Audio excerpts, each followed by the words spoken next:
On a scale of A to F. What is this greatest team assembled? I mean, that's what I'm just repeating what Liverpool. That's what Jamie Carragher said. That's what they tell me on Twitter. And Jimmy Carragher, exactly. Carragher said. Jimmy Carragher be out here like spitting at people. Like, I'm not being held to Jimmy Carragher's standard, please. So Liverpool on a scale of A to F, how do you rate your C plus. I think for me we oscillated a lot. Like, of course we had huge victories, and like our ending phase of the season, we just like went on a run where I was like, okay, I know this team again.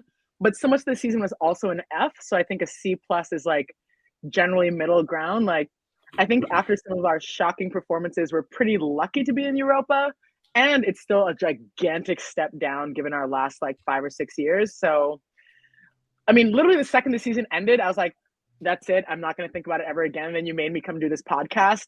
But the second this podcast is over, the season is gone. Apart from roasting Arsenal, I'm not going to remember anything else. Roasting Arsenal, 7-up. That's it. But yeah, C plus, not very good. Honestly, I think I'll give my team a B plus. Okay. And the reason why I'll give Arsenal a B plus, right? Because even before the league started, right? Personally, I thought we should be probably the fourth or fifth in the league. Do you know what I mean? So I wasn't thinking of we actually going toe-to-toe with Man City at all. I was thinking, okay, maybe, maximum top 4, the 4th place or 5th place or whatever. But the fact that they actually fought, right, and we clinched top 4, with games to spare.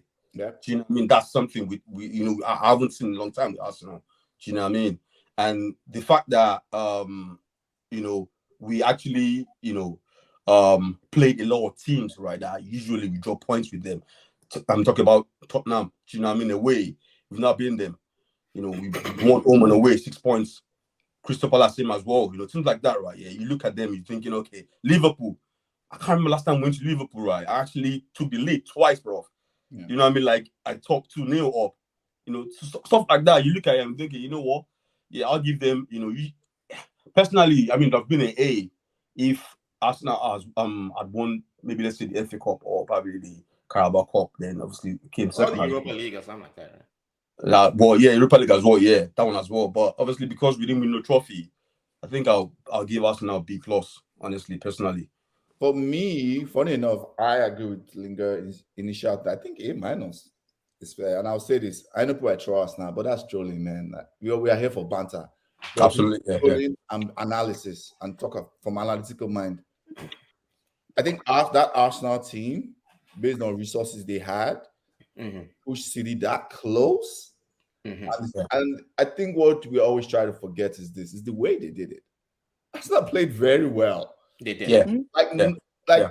With kids pushed City like this and played very well is Liverpool. This is the only as the only person that's going to show this. They played very well, like good football, entertaining football. As now we're breaking down teams, like they played very well throughout the season. You have to give them credit for that, especially when you see the resources they had. I would say, so if you're asking me to grade, I agree with most of the gradings, actually. I think Arsenal, I'll give them an E minus because I still think that project is way ahead of schedule. This was exactly where Chelsea was. People be overthinking things and you're not, I feel for Liverpool because Liverpool did not back the coach as much as they should. They lost a lot of players, so there's a huge. I know people be like, "Oh, they bought this guy, they bought that guy." If there's anybody that is in the business, God forgive me, I was about to say human trafficking because we are always in the transfer market buying people for no damn reason. Like, that's Chelsea's job. Like if you're here talking about people and personnel buying, I would say like I argue a typical example for Chelsea is N'Golo Kante, right? Everybody's like, sell him, get this money. And I agree. I'm not disputing you don't make money. But when you look at what Liverpool has gone through, right? Even Arsenal, when Arsenal did it for years, Arsenal showed us the template of that. You can get rid of an N'Golo. But then who do you replace the person with? You can spend 25 million here, there, and there, make it look like, oh, you're smart. But if the drop-off is significant, you're going to be a middle table club.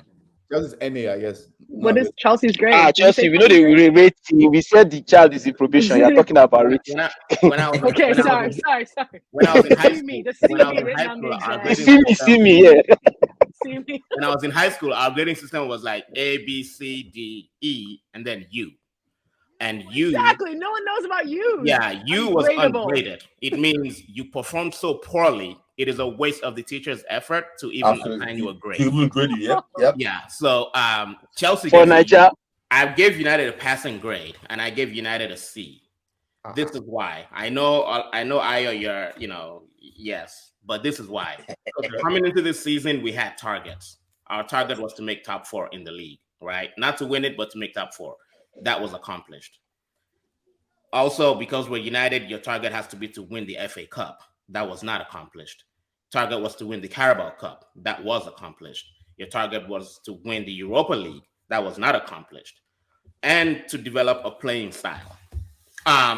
So the part about developing a playing style, of course, I don't think we have, but you can see that there's a framework. We just need to build the meat around it. Look, United still had a passing grade. Let's not forget that, this team crawled its way to, top 4. Had it not been for, Bournemouth doing a job on Liverpool, we would have taken it to the last day. Away form, I mean, I'm still gonna, address that later on, but away form was not the best. Not as bad as some people make it seem, but it really wasn't the best. And some humiliating defeats that we had throughout the season. So, look, the Carabao Cup was the cheapest, of all the tournaments we were involved in. So, yeah, we get a C. I think the loss of yesterday is still at the back of his mind. I know Oga Kwame. It's at the back of his mind.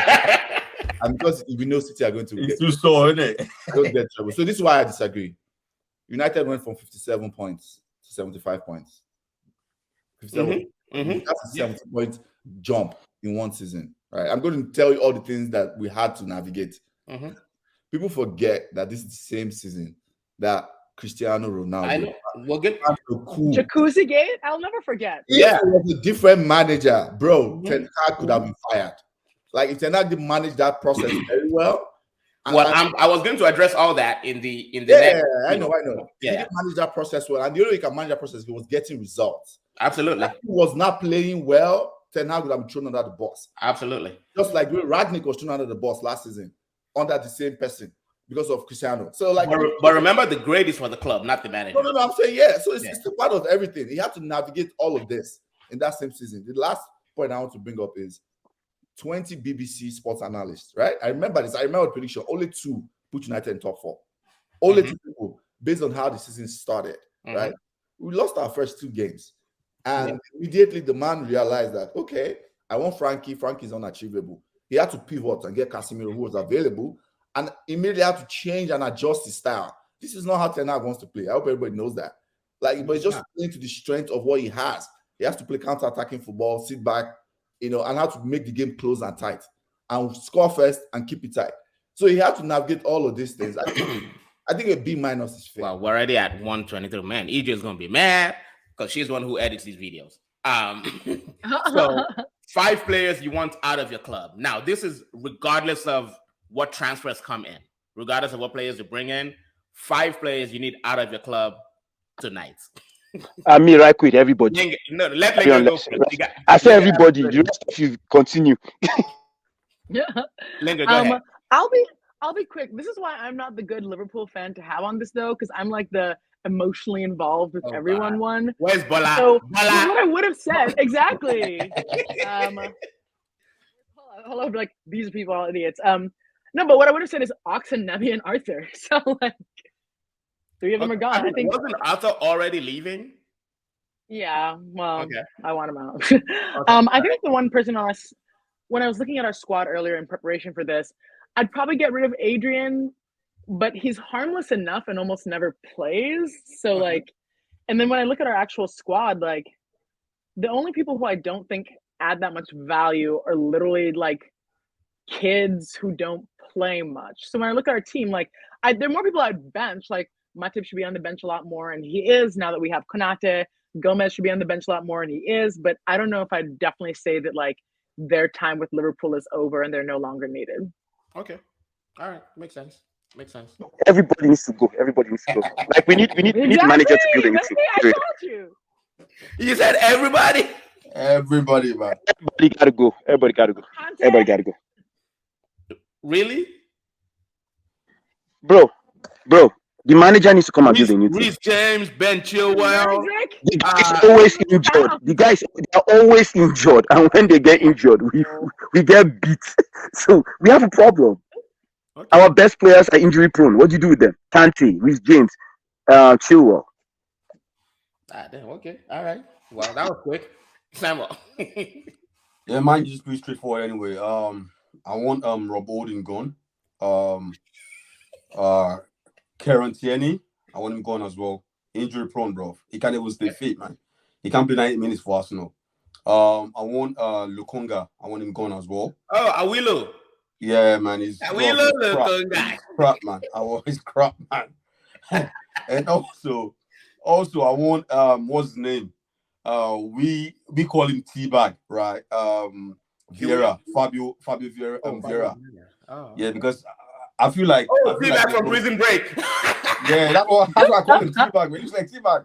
He looks like T-Bag. So I want him gone as well. I think I want probably Nketiah or Balogun Folari Flo. I want one of them to go. One of them gone. Okay. Yeah, one of them gone. Yeah, but I think I'll go with Nketiah, right? Yeah, I'll keep Folari. I'll go with Nketiah. So yeah, that's about it for me. Yeah. All right. Well, for United, you know who's number one on the list. You know it. It's Maguire. Wait, is it Maguire or is it Jadon Sancho? It has to be Maguire. Harry Maguire and his entire family need to leave Manchester. They're banished. They're banished. Yeah. For him, his wife, and his 3 children. 5 of them. Those are my 5 players. Okay, Eedris had to. I think he said his battery was running low. So yeah. So yeah, Maguire number 1. Elanga, bruh.